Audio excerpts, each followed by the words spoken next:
Hello friends. तो क्या आपको भी लगता है गेट 2027 अभी बहुत दूर है? तो आपको गलतफहमी है। आपके पास गेट में 10 से 12 सब्जेक्ट होते हैं। अभी आपके पास 11 महीने का लगभग समय बचा हुआ है। ठीक है, तो अगर आप डिवाइड करते हैं तो पर सब्जेक्ट आपको 20 से 25 दिन ही मिलते हैं। तो अगर आपको लग रहा है कि बहुत दूर है, बहुत ज़्यादा समय है, तो ये गलत सोच रहे हैं आप, क्योंकि आपको पर सब्जेक्ट 20 से 25 दिन ही मिल रहे हैं। इसमें ये आपको सब्जेक्ट कॉन्सेप्ट पढ़ना है, पीवाईक्यूज लगाने हैं, प्रैक्टिस करनी है, सब कुछ करना है आपको। ठीक है, तो बहुत दूर नहीं है। अगर आपको अच्छी रैंक लानी है तो आपको कल से नहीं, आज से ही स्टार्ट करना होगा। आप इस वीडियो में हमने 11 महीने का पूरा फुल रोड मैप बताया है कि कैसे क्या क्या पढ़ना है। तो इस वीडियो को लास्ट तक देखें अगर आप गेट 2027 की तैयारी कर रहे हैं तो चलिए स्टार्ट करते हैं। तो सबसे पहले आते हैं नॉन टेक्निकल पोर्शन पे। ठीक है, तो जो एप्टीट्यूड होता है और मैथ्स होती है, ये मिला के आपके 28 नंबर के आते हैं। एप्टीट्यूड 15 नंबर का और मैथ्स आपकी लगभग 13 नंबर की आती है। ठीक है, तो सबसे पहले इसको कवर करिए, क्योंकि इसको कवर करने के बाद आपके पास 28 नंबर पे पकड़ हो जाएगी। ठीक है, तो सबसे पहले इनको कवर करिए। तो एप्टीट्यूड के लिए अलग से समय बना दीजिए। एप्टीट्यूड के लिए हम तो कहेंगे पर डे आप 20 से 25 मिनट, 15 से 20 मिनट दीजिए। एप्टीट्यूड आपका बहुत अच्छे से कवर हो जाएगा। ठीक है, पर डे आप 15 से 20 मिनट एप्टीट्यूड को दीजिए, उससे आपका एप्टीट्यूड अच्छे से कवर हो जाएगा। फिर आपको मैथ्स पढ़नी है। सबसे पहले आप इंजीनियरिंग मैथमेटिक्स कवर करिए। ठीक है, इसके बाद आपको डिस्क्रीट मैथमेटिक्स कवर करनी है। ये दो मैथ्स होती हैं, इन मिला के 13 नंबर की आती हैं। ठीक है, तो सबसे पहले इंजीनियरिंग मैथमेटिक्स कवर करिए, फिर आप डिस्क्रीट मैथमेटिक्स कवर करिए। ठीक है, तो ये आपको खत्म करना है। इसको खत्म करने के बाद आपके 28 नंबर पकड़ हो जाएगी।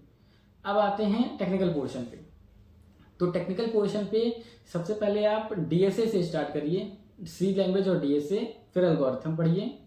ठीक है, क्योंकि ये ज़्यादा नंबर के आते हैं। फिर आप टीओसी और कंपाइलर डिज़ाइन पढ़ सकते हैं, क्योंकि ये मिलते जुलते सब्जेक्ट हैं, आपस में इनका बहुत सारे टॉपिक्स कनेक्शन है। सबसे पहले टीओसी पढ़िए, फिर कंपाइलर डिज़ाइन पढ़िएगा। ठीक है, फिर आप कोआ और ओएस पढ़ सकते हैं, क्योंकि ये दोनों में टॉपिक्स कुछ कुछ सेम है।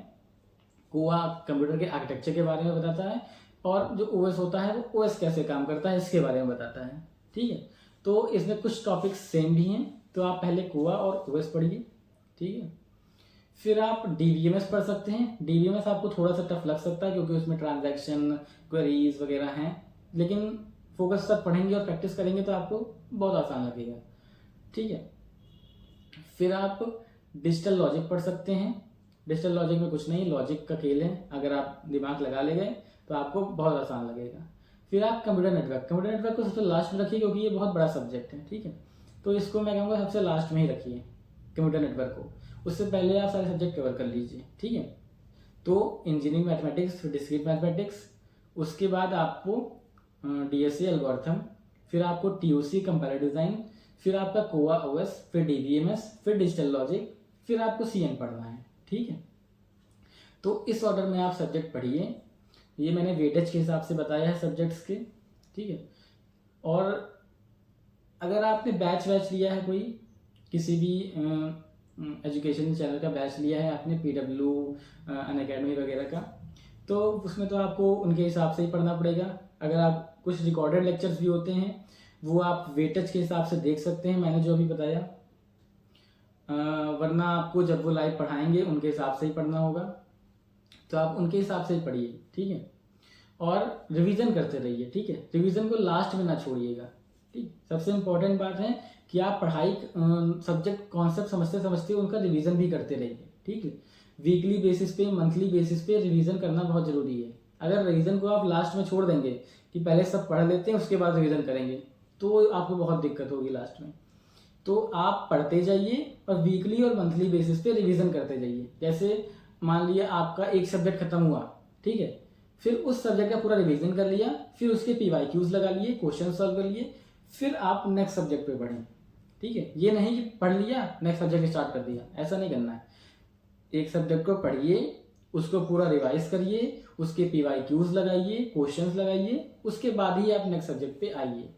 ठीक है, मान लिया आपको एक सब्जेक्ट पढ़ने में 2-3 हफ्ते लग रहे हैं, तो हर हफ्ते आपने जितना पढ़ लिया है उसको भी रिवाइज करते रहिए।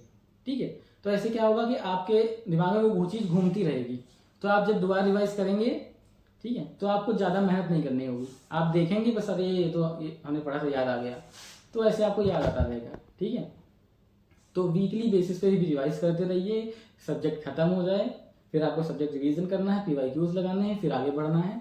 तो ऐसे करते करते आपके 7-8 महीनों में ये सब्जेक्ट कवर हो जाएंगे सारे। ठीक है, अगर आप अच्छे से पढ़ते हैं, टाइम देते हैं अच्छा खासा, तो 7-8 महीनों में आपके ये सब्जेक्ट कवर हो जाएंगे। ठीक है, कंसिस्टेंसी बहुत इंपॉर्टेंट है। ये नहीं कि आप हफ्ते में 1-2 दिन 10 घंटे पढ़ रहे हैं, ऐसा नहीं करना है। आप रोज पढ़िए, भले 3-4-5 घंटे पढ़िए। फिर आपको लास्ट के 2-3 महीनों में क्या करना है, रिवीजन करना है और मॉक टेस्ट लगाने हैं। ठीक है, तो लास्ट के 2-3 महीनों में आपको रिवीजन करना है और मॉक टेस्ट लगाने हैं।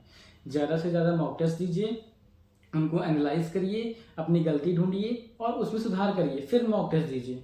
मॉक टेस्ट से आपकी अच्छी प्रैक्टिस रहती है। ठीक है, आपको मतलब पता चलता है कि रियल प्रेशर कैसे होता है, रियल में फीलिंग कैसी होती है मॉक टेस्ट से। ठीक है, तो लास्ट में आपको रिवीजन और मॉक टेस्ट देना है। ठीक, नोट्स जरूर बनाइए, हैंड रिटन नोट्स बनाइए हाथ से, ऑनलाइन PDF के भरोसे मत रहिए, हाथ से नोट्स बनाइए, आपको रिवीजन करने में बहुत आसानी होगी।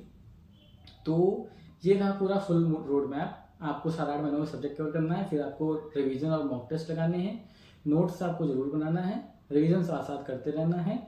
ये था फुल रोड मैप 11 महीनों का गेट 2027 के लिए। अगर आपको अच्छा लगा हो तो लाइक शेयर सब्सक्राइब जरूर करें। Thank you.